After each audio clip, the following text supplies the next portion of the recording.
So, welcome to Artist Alchemy, the podcast where we get into the minds of artists of all walks. I'm John Cruz. I'm a portrait photographer in Philadelphia in the US. And hi, I'm Steph. I'm a fantasy photographer from Lincoln in the UK. And today our guest is Lauren Rinaldi, who is a painter here in Philadelphia. I think I was looking it up. I went to your show. I guess it was almost about a year ago at Paradigm. You had a show there. Really fantastic work. So thank you for joining us today. I can't wait to get into hearing about your process and your inspiration. I personally love your work, so I'm really looking forward to learning more about it. So thank you so much for having me on. I'm very excited to chat with you both today. So I'm just going to dive straight in. As I said, I was looking behind you at what I assume is your work, and it looks very enticing already. Are you in a studio right now? I am. I'm in my studio. My studio is at my house in my basement. It's yeah. There's a bunch of art in progress everywhere. I don't have a huge space. It's not super nice, but it works most of the time. So tell us, how did you kind of get started? Did you go to like uni for this, or is it self-taught, or how did you kind of get into this space? I did go to art school. So I went to Tyler School of Art, part of Temple, and I have a BFA in painting and drawing. So I graduated there in 2006. So yeah, I've been professional artist, I guess, since almost 20 years. And that's amazing, because previously it was really difficult for like people in the creative industries to go straight into it, and let alone have any kind of longevity. So what do you think it is that's given you that kind of longevity? Did you have a good idea of what kind of art you were going to make, who your potential clients were going to be? Like, how did you go about it? Not really. I think when I graduated in 2006, I'd actually planned to take a year off from school and then pursue a master's after like making some work, poking around in the gallery scene in Philly, because that's where I was and am still living.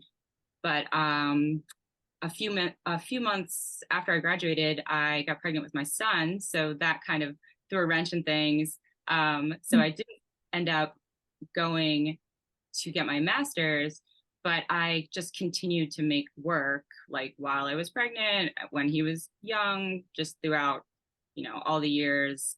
And I just really, it was different then, a lot different to pursue like an artistic career, because we didn't really have any social media. So it was a whole different scene. Like, yeah, you're showing up at every gallery opening, you're like submitting your work to every single, open call or jury show or anything that's coming up. You're just like constantly putting yourself out there, even if you're not feeling like quite ready to, because I was still figuring out what I was doing in my work. But I think like the constant showing up is what got my foot in the door places, so people just start to know you. And Philly's it's a city, but everybody knows everybody, especially in a smaller scene like the art scene. You can't. I think John said that before, actually. Yeah, it's very tough to because we were talking about like just for guests we're gonna have. I'm like, for the most part, it's gonna be people that we know, because we happen to we had a friend of mine on a couple of weeks ago who I grew up with, and he's a filmmaker, and so like his first film's coming out. Like, how do you know these people? I'm like, it's just Philly. Like, this is just, we bounce around and we. But I want to get into because I was like tangentially, I was never like a fine artist myself. Like, I studied art in high school. Painting I was terrible at. I focused on, I pivoted to like sketching, charcoal, and then I went to architecture school. So like I went into much more of like the design side. But I remember like back in those days, like the first Friday. So Steph, in a section of Philadelphia, like there's a neighborhood where there's a lot of little galleries, and the first Friday of every month they open up it's like a big thing, and you go and you go in and out of each gallery, and everybody like kind of just descends upon that like 3-block radius, and you just kind of you go in and you just go see art. And I haven't been to a first Friday in a while, probably pre-COVID.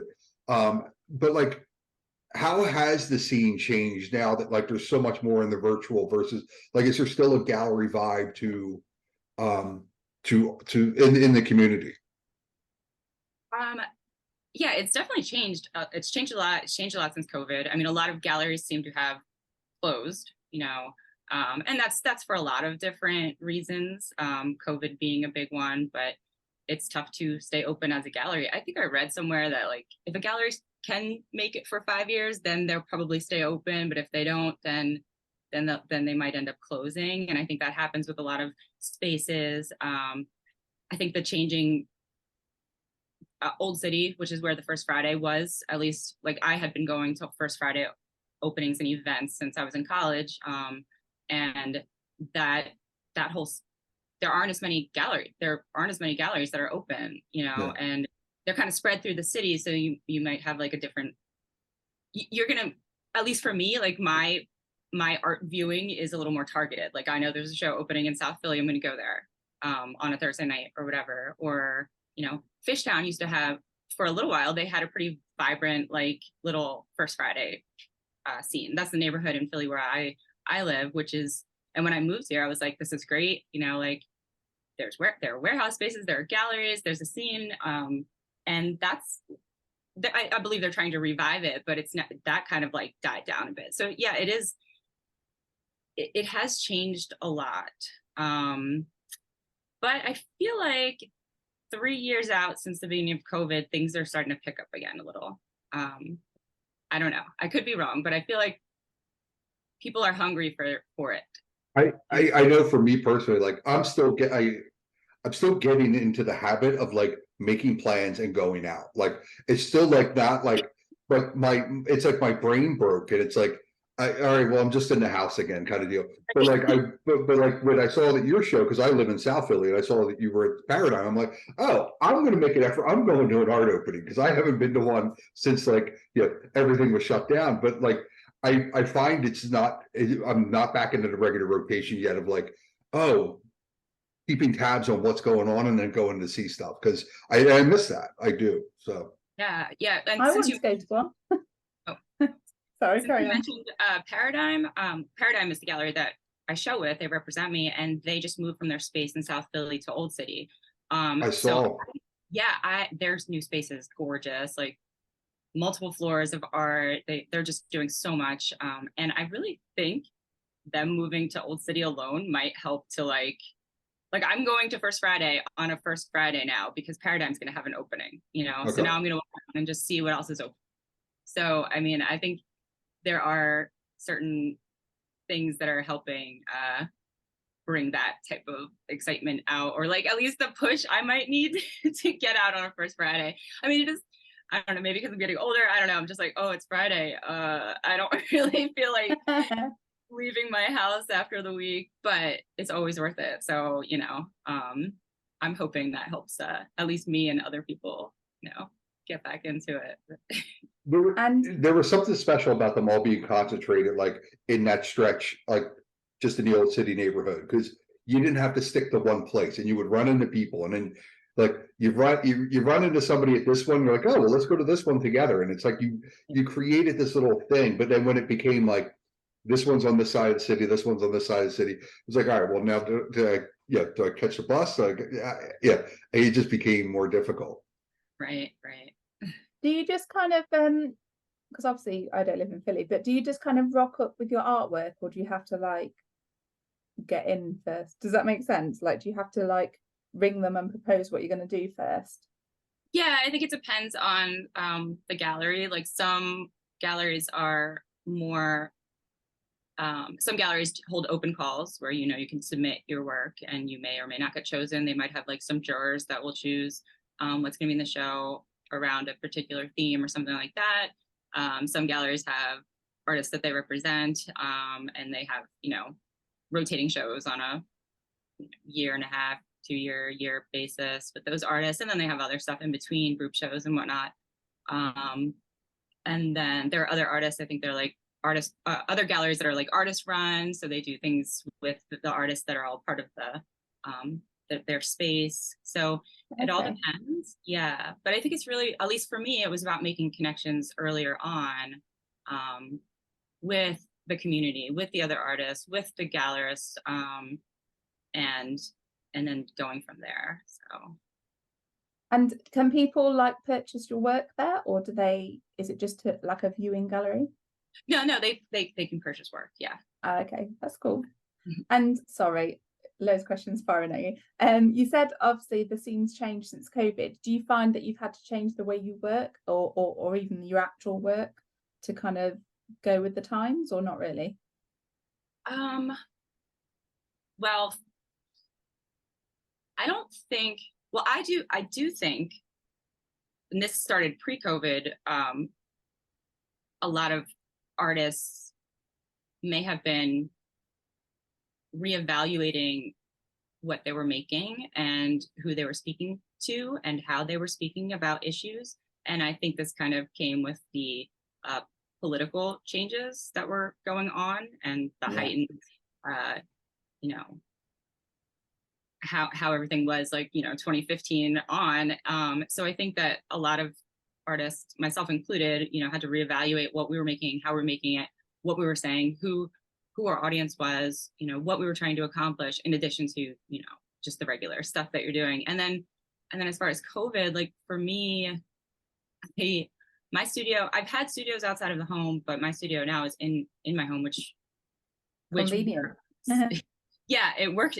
I was very lucky because, I was quarantined in my house, and I had a show coming up that was opening at Paradigm in August of 2020, and I had a plan for it. And I was like, I'm not gonna, like, this is gonna be my sanctuary. I have these paintings planned out. I know what I'm doing. I'm just gonna go into this space and make these things, right? And that really helped me, because I think if I didn't have that going in, like, February, March 2020 to my studio, I think I might have been really lost, or I'm not really sure. But since I was like, nope, you're doing this, you're this is where you're going to be focusing your creativity and your energy, and you can work from your home, so you have no excuse. Like, this is what we're doing. So yeah, that was how it worked out for me, which was, I produced a show and had it open in August. So I didn't change my trajectory. But I think if I didn't have that plan, I probably would have been floating around a little more, and a little more lost. It's like I think every creative person can fall into that. It's like, if there's a deadline, it'll get done. It's almost like, okay, well, I can play around with this for a year, but if it needs to be done in a month, it'll be done in a month. Exactly. So Lauren, how many projects that you had mentioned, and you got a couple pieces that you're working on, do you start to finish a project, or do you float around between several different ones? You get inspired, you're like, okay, let me work on this story for a little bit. Let me go over here. Let me how does that process work? What's the method to that madness? Yeah, I envy other artists that are like, I'm gonna make this painting start to finish, because that is not me. I am like, I think I have right now 1, 2, 3, 4, 5, 6, 7, 8, 9, maybe 10 paintings going on right now, at all various stages of completion. And I kind of have to work like that, because sometimes I'm inspired and I want to start something new. And then that's all I can think about, and I have to start it. And then sometimes something is drying, because I work in oil, so I gotta move around with where each piece is. So I'll work on something else. I just like to have I don't think I have one new finished painting right now, but I kind of keep everything in limbo like that, in a way. And I don't really know why I work like that. I think it might be a little bit of my personality. I might work on something intently for a week and a half, and then I'm like, I can't even look at this. And then but I have these other things I can go to. But that works for me, because then I start to get stressed. I'm like, I don't have enough work. I have nothing finished for my show. And then I'm like, wait, you have 15 paintings that you can wrap up if you sit down and make that choice and say, you have to finish this painting before moving on. But there is the method to the madness, I think, is in working this way, things come out of it for me. Like I figure stuff out. So like I'll be working on a bunch of paintings, and they might all be relating to each other, but I still haven't figured it out. Like what is the main thread? Like where is this body of work going?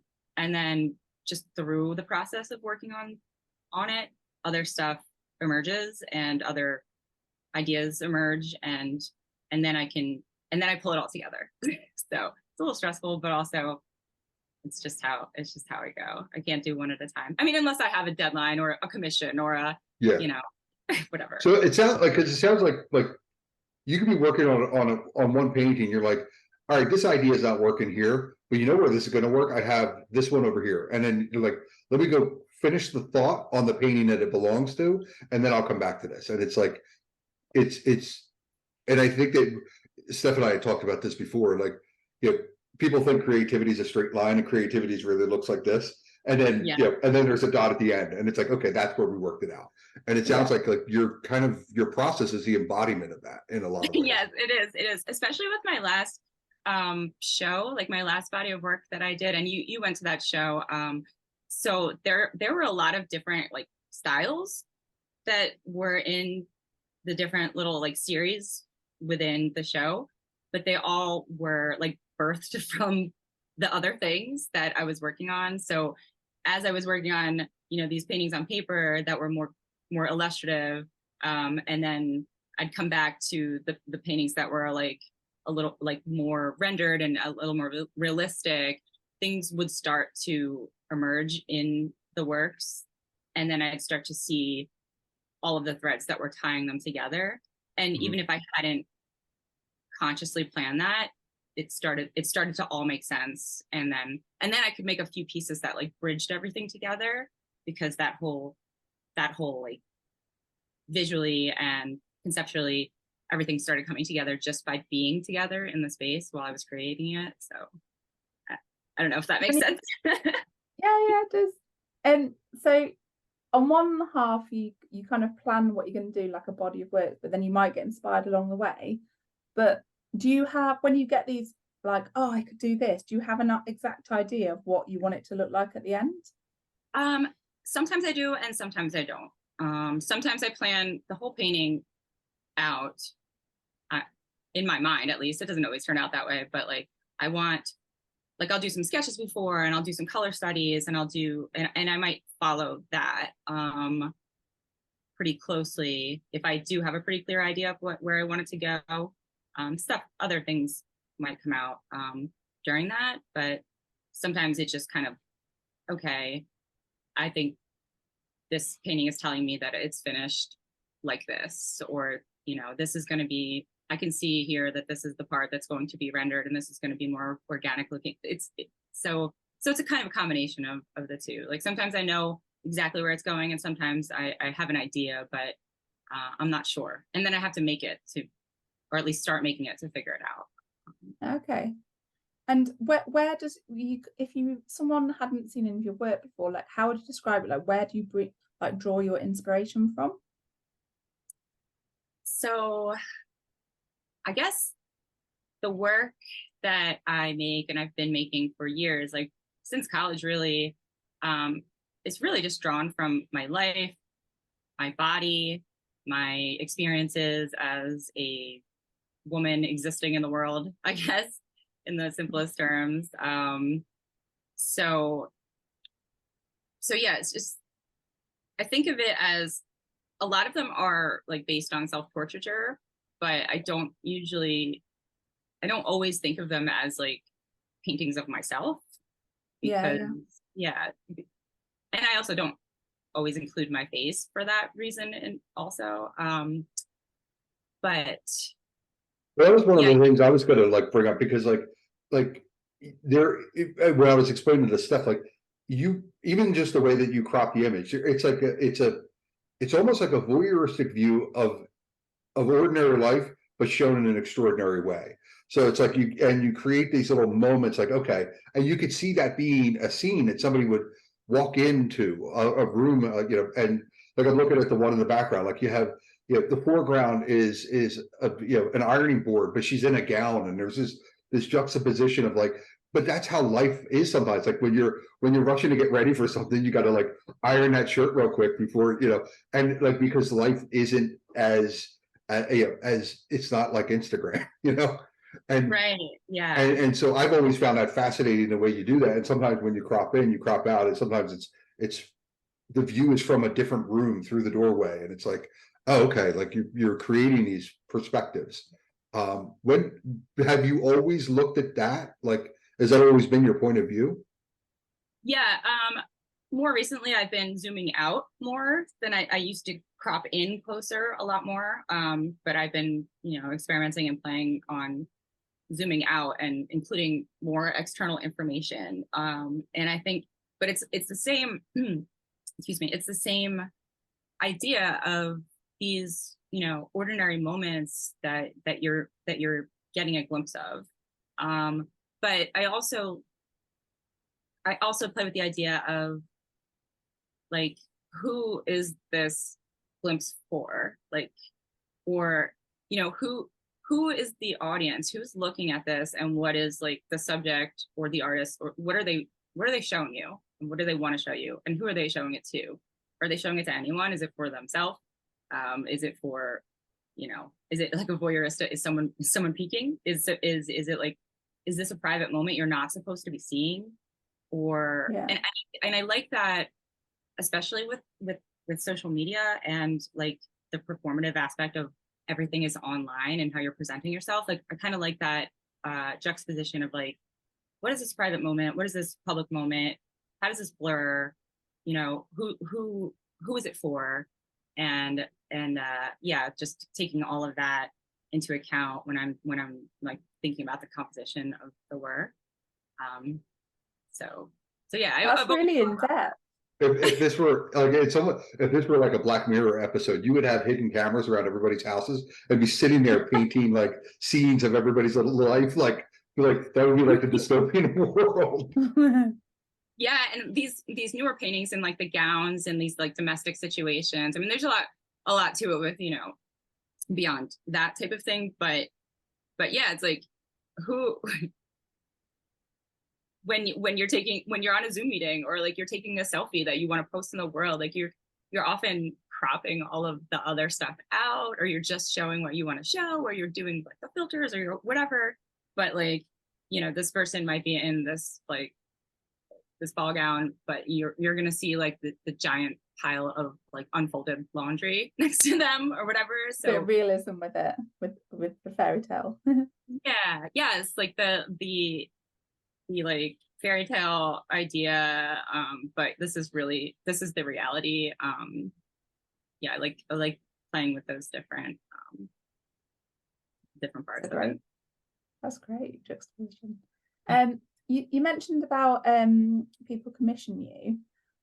When they commission you, are you literally drawing it or painting them like in front of you, or do they give you an idea? How does it work? No, I usually work from photographs. So I've taken them before, or I have them send them to me. It depends what they want. Sometimes I'll have to do composites of stuff that people send me. I've got a lot over the years. Like, I have a whole series of ballpoint pen figurative sketches that I've done, and a lot of people are like, can you, like, I want to be in that. Can you do me, like? And I'm like, okay, like, what do you want? Do you want to take the pictures yourself? Do you want me to take them? I've had people come over and we've like set up a whole scene. And I've taken photographs like that, and then it's a back and forth of what people want to use, or they just straight up send me a selfie and they're like, can you draw this? And I'm like, okay, sounds good. so yeah, it depends. Yeah. And how did that first come about? Was that through the gallery's work, or is it from being on social media? I think those actually pretty much through social media. I was doing like I said, I work in oil, which is like a pretty slower medium.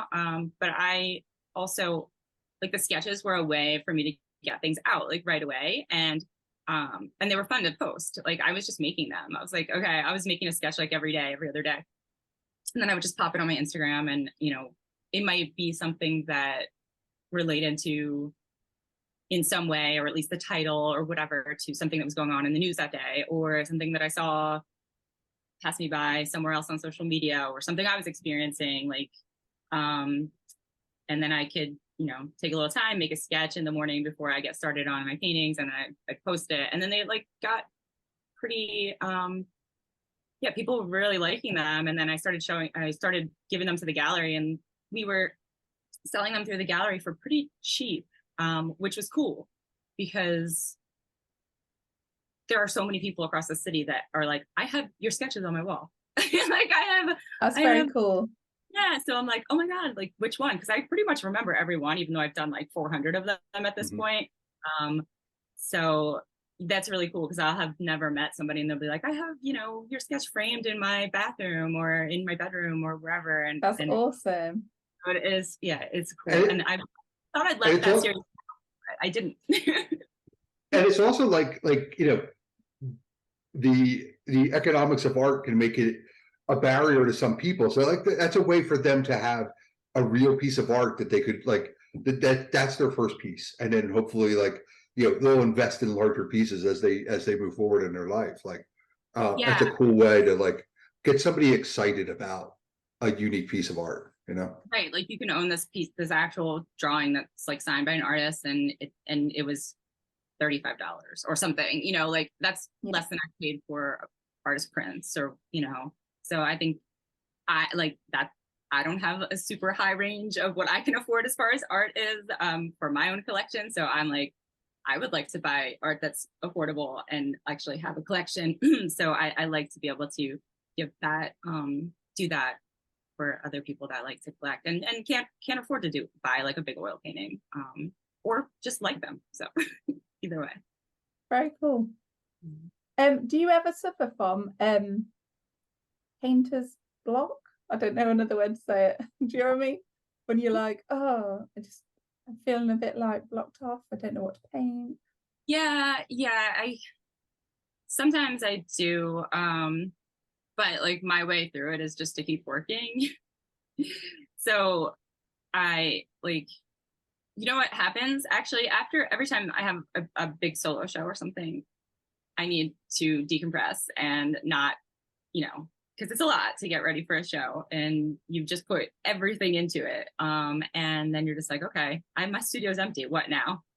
You know, so sometimes you're in this spot where you're just kind of like, what's next? And actually it's not usually my favorite time of the cycle of being an artist, because it feels like you're kind of lost. And it takes a little while to get to figure out what's next. And you just have this really big high of having this opening in the show and like all the work you've been, like for me, like usually my shows are every year and a half or so. So I've been working at least a year and a half on all this stuff. Oh, wow. And and then it's like out the door, and then it's like, now what? That's it. Yeah. You know, so I just have to but sometimes there are things going on. My show will find its focus along the way, right? But I'm still working on, sometimes I have other stuff that I set aside while I was getting ready for that too. So sometimes I'll go back to that. And even if I'm not feeling it at the moment, like I'll just keep making and see what comes next. But yeah, I just have to keep it's a job. Yeah. Sometimes it's like, so even if I don't feel like doing it, like I just got to keep doing it. And so it's like this, the good things come out of that. But sometimes it takes a little time. I know for me, what I've been trying to do like recently, like is change my location, like go to a coffee shop and go sketch there, because like I just need a new environment and I just need like to feel different. Like, yeah, sitting here sometimes it's just like, all right, I'm out of shit here. So I'm gonna go somewhere else and go sit somewhere else. Yeah, I just need new like input, like whatever it is.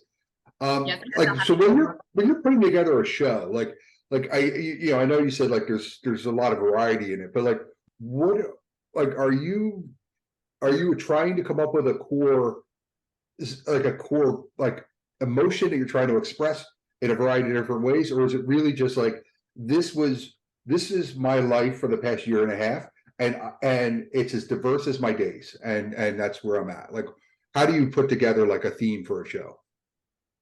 I think in the past it was a little more like that. This is what I'm painting because this is what I'm experiencing. So whatever comes out of that is going to end up in the show. Well, as long as it ends up being at least cohesive somehow. But since I've been, I guess it's, like I said, it's been 2 decades that I've been making work. I have this whole, I don't know what to call it, like language, this whole just there are themes that come up and go away and come back and go away over the years, and they keep showing up in my work. So I always have this whole, I guess, language to draw upon to move forward. So even if I'm not sure where that's going yet, I can kind of pull from it. So for example, like right now, I didn't feel like ready to put a period on the work that I was making for my last show. Like I felt like there's more there to dig into. So I just started continuing that series in a way. But as I'm doing that, like I'm coming up with ideas. Like ideas are coming to me that are different ways to express what I was trying to say before in a more clear way, or in a little bit of a different direction. So while I'm making the oil paintings that are a continuation of the other oil paintings, like other things I want to experiment with are popping up. So I'm like starting to get ready to dig into a little bit of that. So yeah. That's very cool. And the shows, so these are shows that you curate all by yourself without the help of the gallery, or? No, the gallery, I've been working with them for over 10 years now. So they're really intimate with like my work, my process and all of that. So they'll drop into my studio periodically and be like, what's going on? Oh, wow. Where are we going? When are we doing your show? What direction? And it's so helpful to me to have them do that. That's so cute as well. Yeah, they're great. So they'll be like, okay, this looks like it's starting to be something. Maybe lean into this a little. And I'm like, oh, you're right. Or what are you thinking with this? Or maybe like this will work. And then, it's really helpful. So I remember one time they came and I had this whole collection of paintings that I did, and they saw like something else that I was working on that I had like 3 of that I was kind of playing with. And they were like, we love this. What's going on here? And I'm kind of just floundering over here. I think I'm going to focus on that. So you're right. So it's really helpful to have that, because as an artist, like if you like, for me, I work from home. I'm by myself. Not in a studio building. I'm not in college. I don't have like artists around me constantly and critiques and people walking in and out. It's just me. So it is always nice to have visitors that are like, this is what maybe you should think about, or like, I'm really seeing something here. So I do work closely with them. Like, I feel like they just kind of let me simmer for some months, and then they're like, hey, you want to do a studio visit, and pop over, and they help me kind of focus. So I'm really lucky to have that.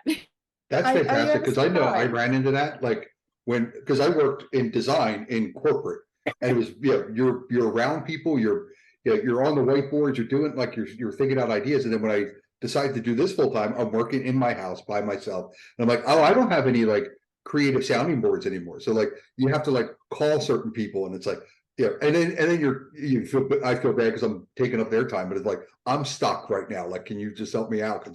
Because like my dog is not helpful at all with this kind of stuff. Like, she doesn't contribute. Certainly not helpful. Not contributing at all, but like I can totally see where that is it's wonderful that you have that like relationship with them, and that you trust the conversation, because it could also go another way. It's like, well, what about this? And you're like, I just need to focus on this, and like, can you please? Yeah, no, they're great. And then if you remember from my last show, we did something really cool. I was working with like imagery and like fashion plates, the old toys, and we were doing like, so I was like incorporating some of that in the work, and then I was like kind of making my own by hand. And then they were like, we love this. Maybe we could like actually make them. So we worked collaboratively on actually fabricating like the fashion plates together. But I wouldn't have known how to do that or done that if they hadn't been like, let's figure it out. Let's do it. Because they're also artists themselves and creative people too. So it's great to have like a relationship with them and like other creative people. Like I have a few artist friends that like, I have one artist friend that's just like, we come to my studio and like have an art date or like whatever, just to be like, come to my space, look at my work, hang out with me, like, because it's not as easy as it was when you're in college and you're just constantly having bouncing off each other. Yeah. Have the gallery ever come in and maybe started something and you were like, no, I'm not feeling this, and they're like, yes, that, and you're like, that really? What? I mean, like surprised by their choice. Yeah, it happened one time and I was like, oh, okay, because I was like, that wasn't where I was focusing my energy. And then they were like, what's going on with this? And I'm like, well, it's just something I was playing around with or whatever. And they're like, would you be willing to make more work in this series? And I'm just like, okay. And I liked the series a lot, but I was like, I was personally just like connected to the other stuff I was doing. And I was like, oh, they don't like the other stuff. But it wasn't that. They were just like, no, this is where it's at. And then they ended up being right. And I ended up making a lot more work that like came from that. And you know, it turned into a really nice show that was successful. So that's cool. And so do they do the marketing for you for the shows as well then? They do, yeah. Oh, that's really handy as well. Yeah, it's really something off your plate.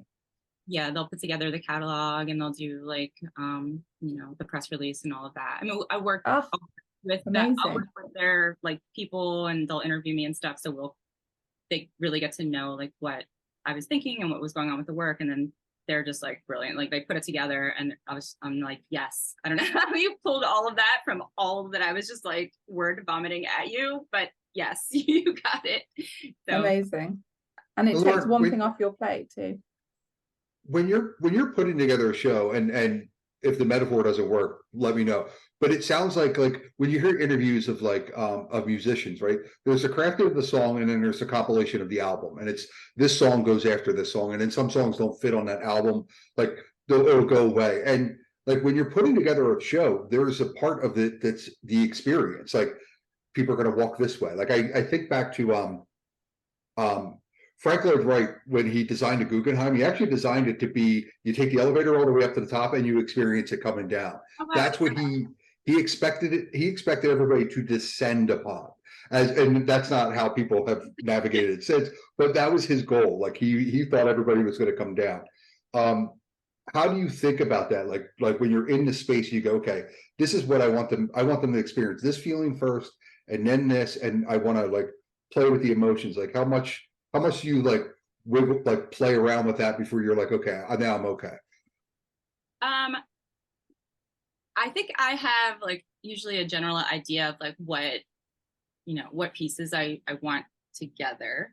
And but as far as like curating the show, like Jason from Paradigm is usually like just brilliant curating the show. Like but they'll always work collaboratively, as collaboratively or as hands off as like I want to be.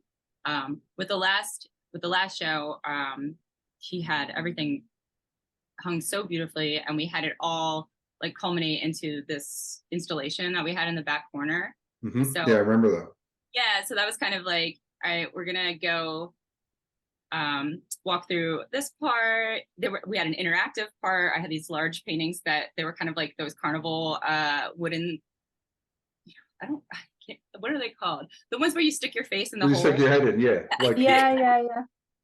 I feel like they have a name, but so I made a couple of those, so like you could like jump in those right away and like do your little and be part of the art.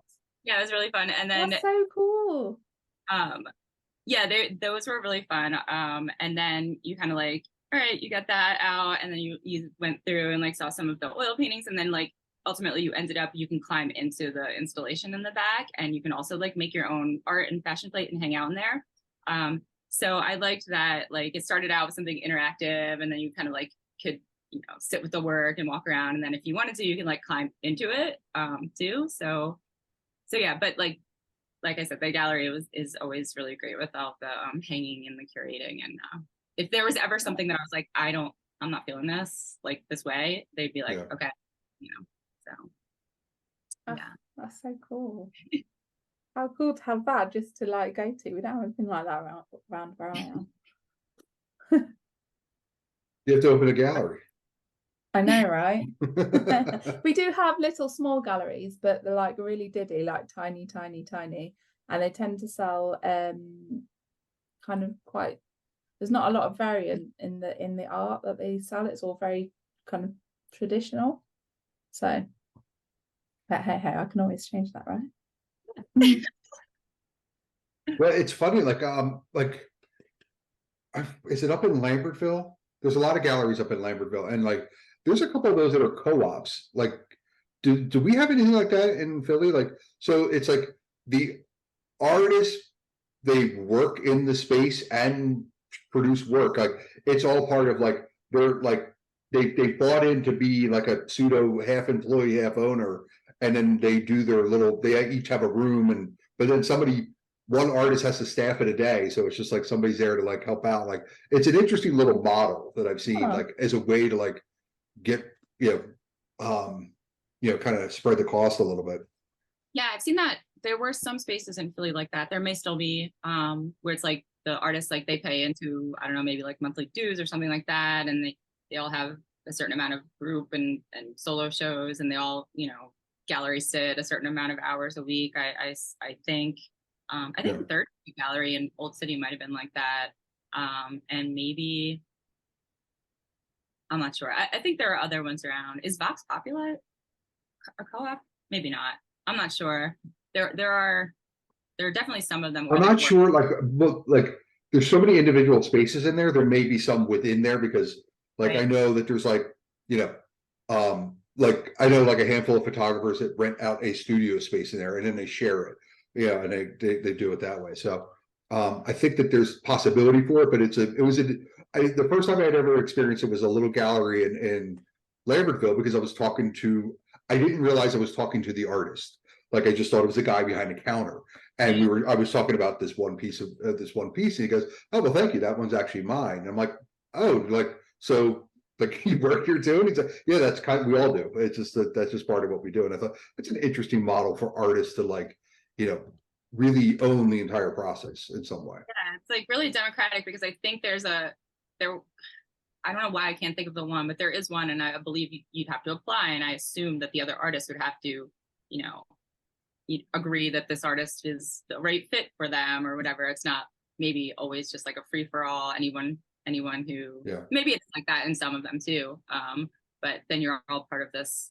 And that makes sense. It could go one of two ways, right? It could be like this, like you bring in the people who you really want to collaborate or you want because you're going to spend time together, or it can be very cliquey and like Mean Girls, and you're just like, I don't want to sit at this table anymore. Right, yeah.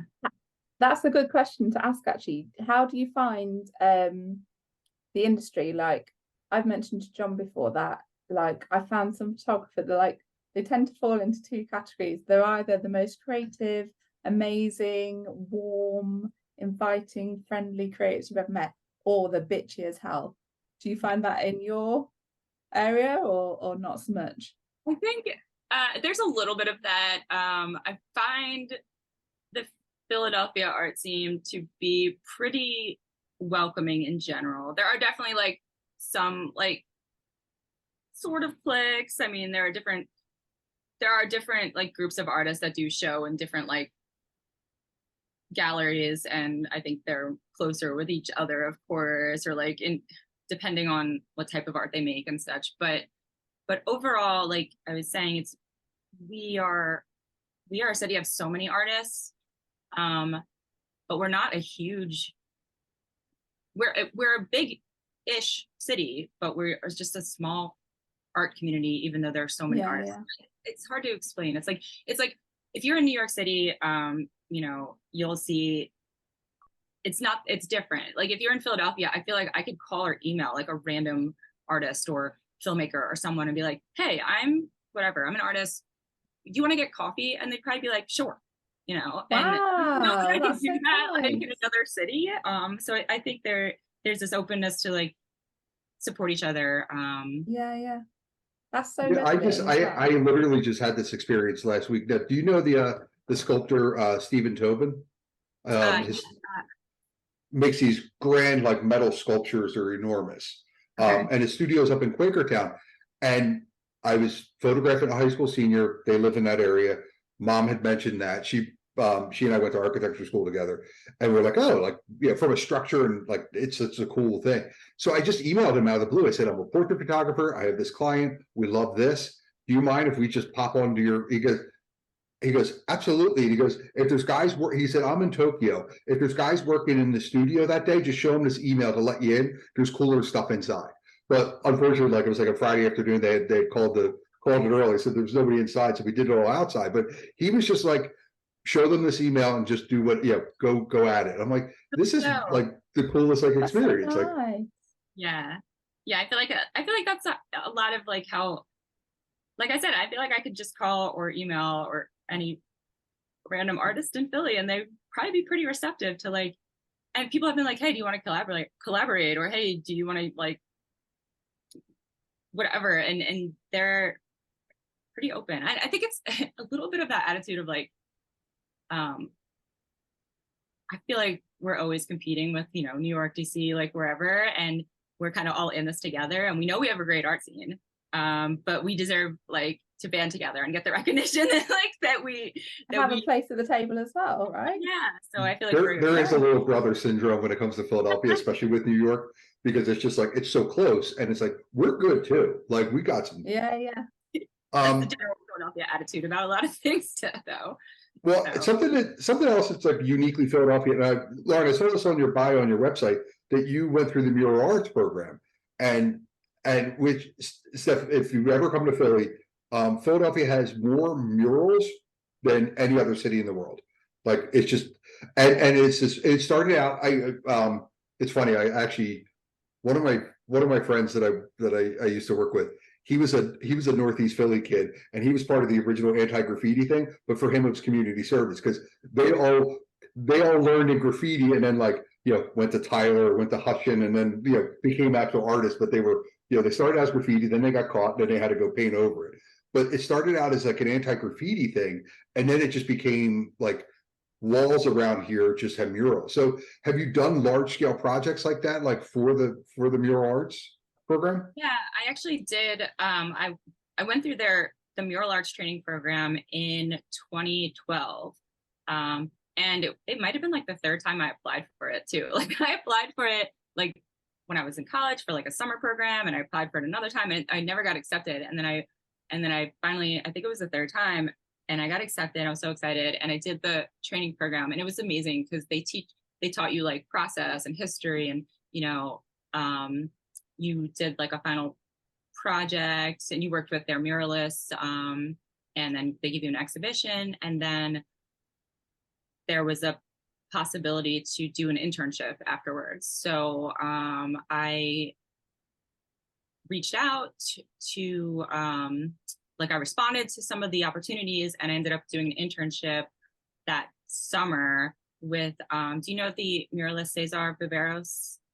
He's like a Mexican American muralist. And anyway, I interned with him for a little while, and then I ended up they hired me as his assistant, so one of his assistants. And then I worked on a large scale project as an assistant with him. There were 8 large murals in the Frankfurt section of the city, like under the L down that way. So that was the biggest project. I worked as an assistant with Cesar for that. And it was such an incredible experience. Like, first of all, is that the one was it up near where like there's that one where it's a large portrait of a face, and there's like a wall with like several different murals up that side, or am I talking about something else? So there's like one. There are I think 4 large ones. There isn't one that is just a face. Okay. There are definitely like figures included in them. And then there's like if you're coming from like Fishtown towards that way, on the left side you'll see like there were 8, like not 8, 4 or 5 like smaller ones, and that was all part of the project. Like if you ever went down that way, like you'd see them. But that was such an incredible experience because and the whole program is just so fantastic. It employs so many artists in the city. Our whole city is covered in murals. Like you go somewhere else and it's not like that. And I forget because I'm just like, you turn every corner in Philly and there's a mural and it's incredible. But working with them and working with him, I learned like the community aspect of it too, like the organizing side of it, the like how much goes into, you know, meeting with community members and like how you get the wall and how you get approval and how you get the input from people and who are the people that are going to be in it. Are they from the community and are they okay with this on the wall? Like, because they're the ones that are going to have to look at it all the time. So does it something to speak to them or is it something that offends them? And then like what happens? And that's a complex conversation when you're dealing with a neighborhood.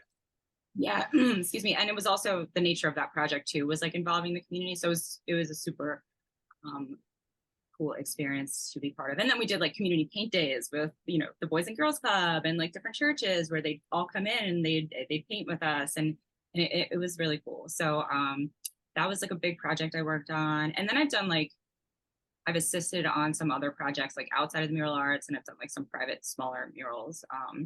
But I haven't like consistently worked with them in a little while, but I do have something that might be in the works right now. So I'm not going to talk about it until like more is coming out.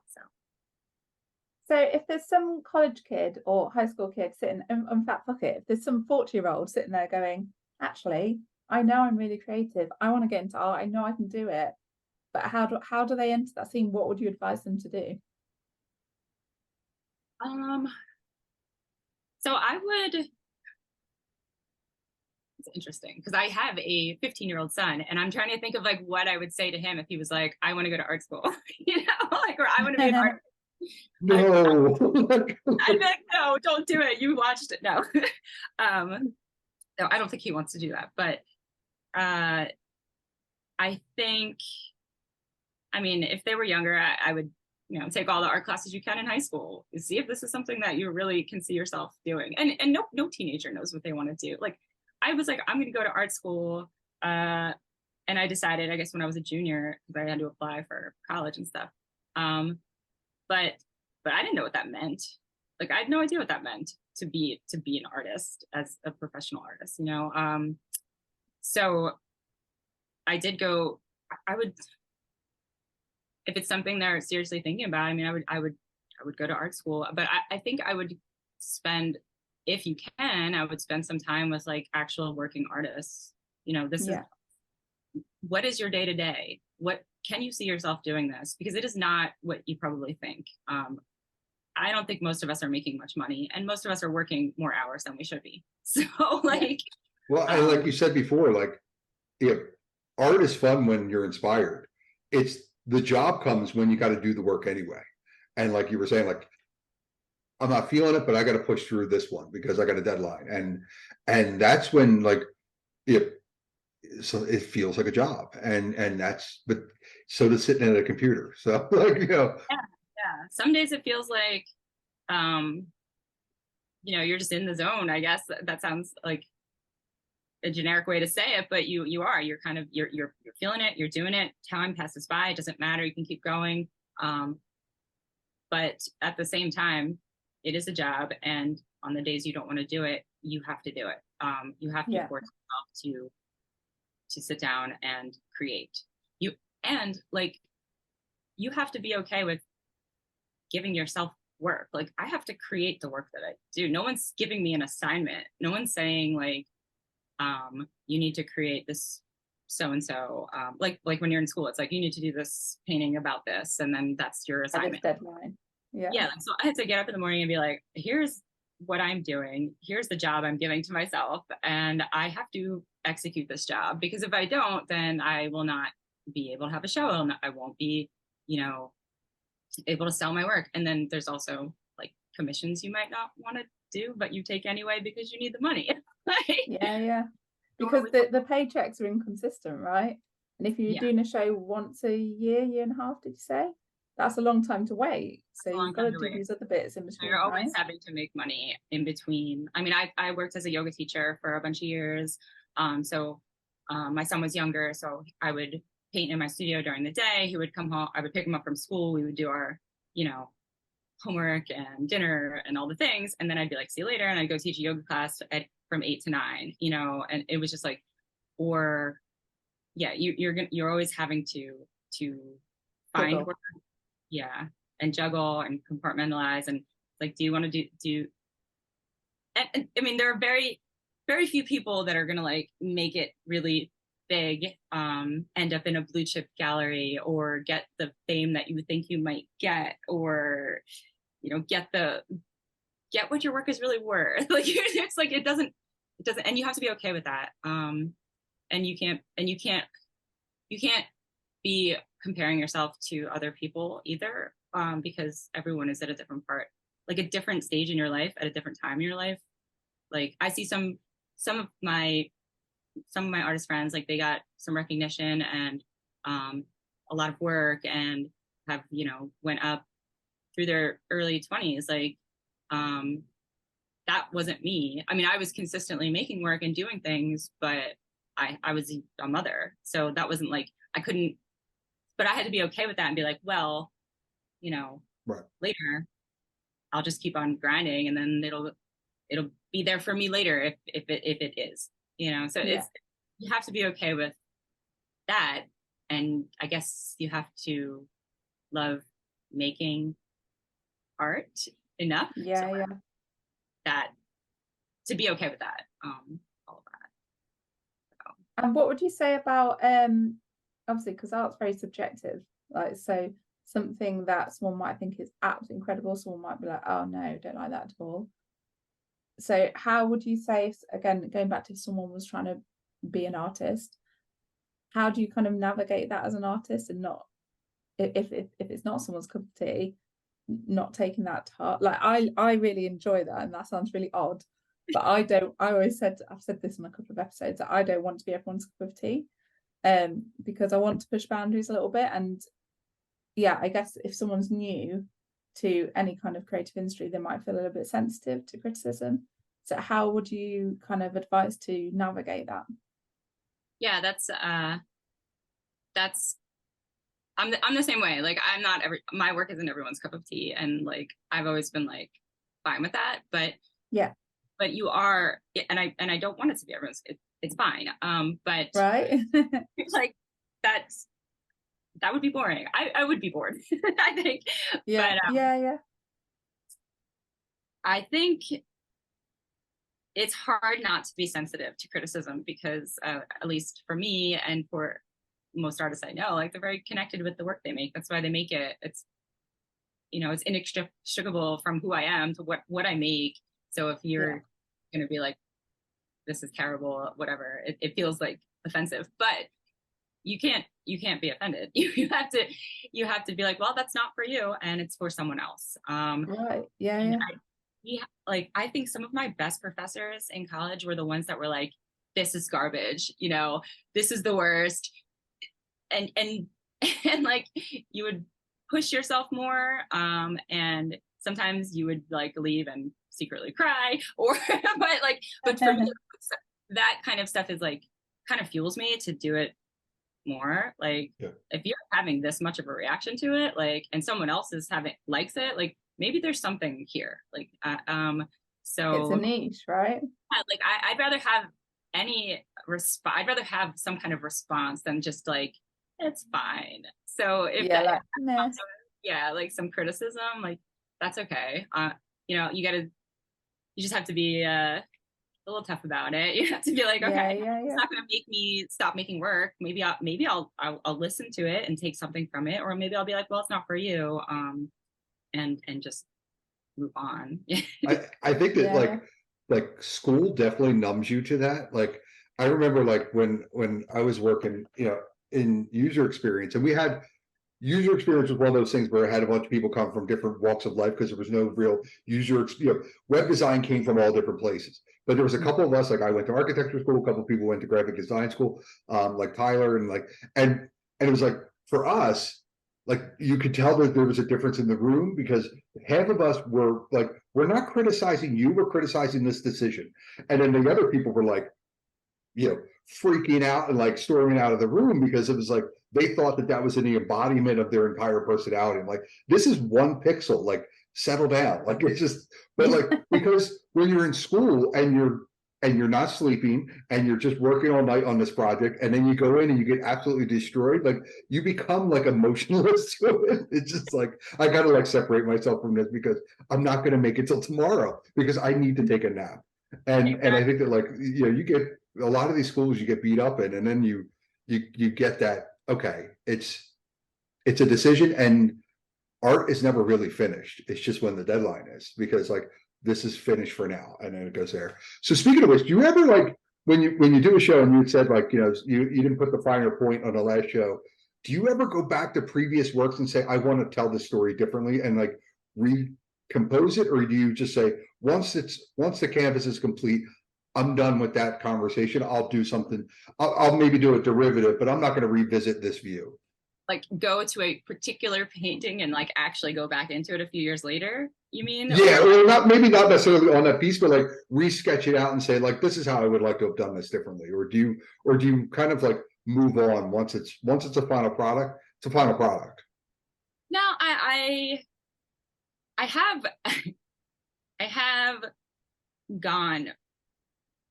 Sometimes I just like some of them just haunt me, and you're like, yeah, even if it's like a finished, I've never gone back into something, I guess, that's been in a show, but if it's just been around, like I have this one painting, it's back there and I've never shown it. I finished it like 2 years ago. I think I went back into it a year ago and like added stuff to it because I was just like, this is I don't know what's going on with this painting, and I still might go back into it, but some of the other stuff, it's like either I'm just like, nope, that's done, moving on, or I can't even stand to look at it anymore, so I actually paint over it, and then usually I'm sad that I did that, so I'm trying to not do that.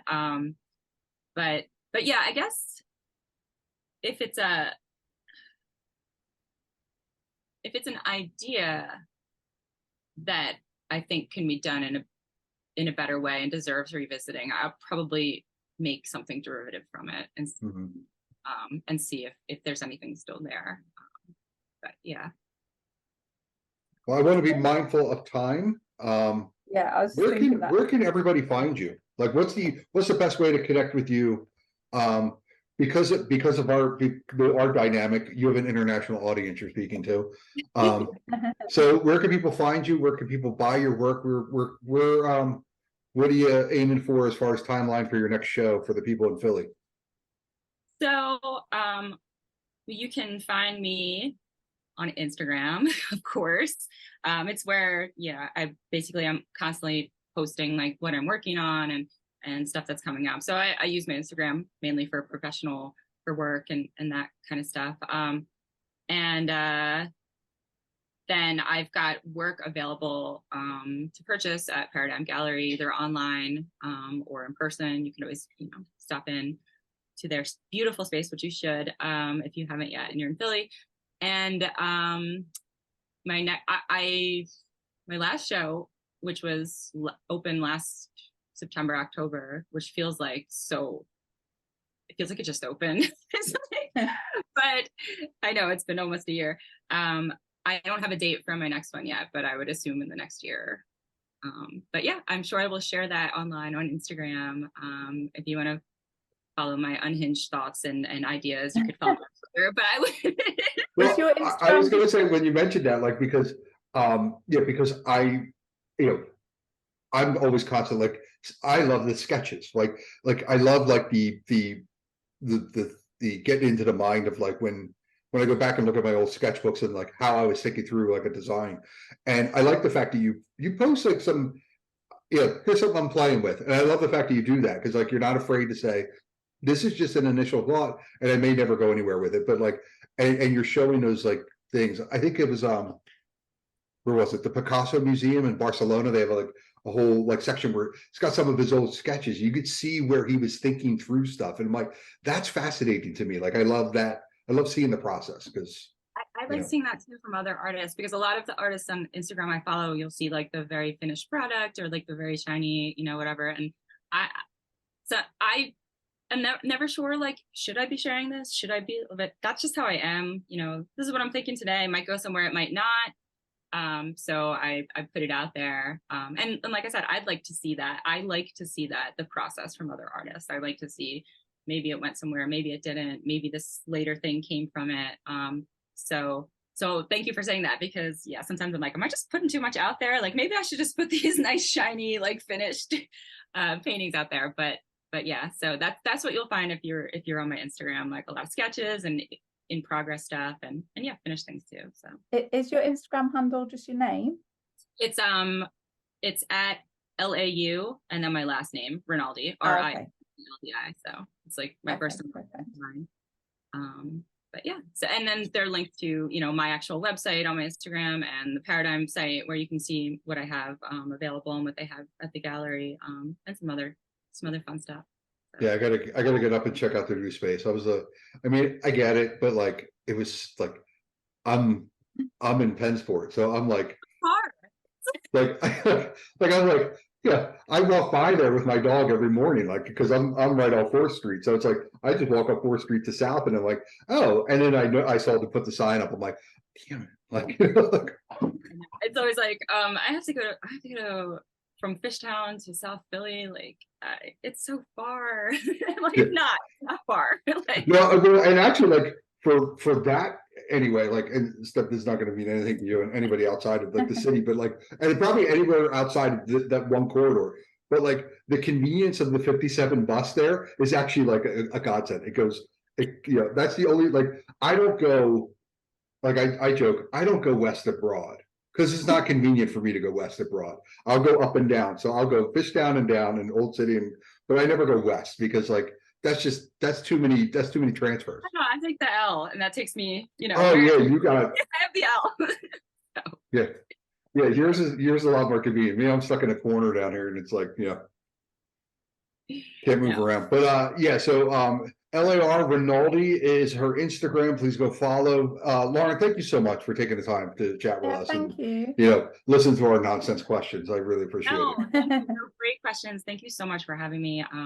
Yeah, and I can't wait to hear the other episodes and the new one that came out today. So yeah, the one that dropped today is literally like just us interviewing each other to kind of set the stage of why we're even here. And then we'll start dropping the ones with interviews starting next week. So we've met with another photographer, a filmmaker, an actor, a magazine publisher. So we're just trying to get the gamut of like the concept of this whole thing is that those who create and put things out into the world, it's all different, but there's a shared community there. And we want to like get into like how people think through things, because like I think that I don't know, we're running into this thing where like, is AI going to take over art? And I don't know, but like I also think that there's something special about those who sit down and make something new and then bravely put it out to the world and say, what do you think? And like I think that's whatever that is, whatever that medium is, like I think it's a conversation we should be having. So yeah, thank you for doing this podcast. I love to hear the conversations with other artists, and thank you for giving me and them a platform to talk about our process and our work. It's been so nice and really insightful as well. So thank you.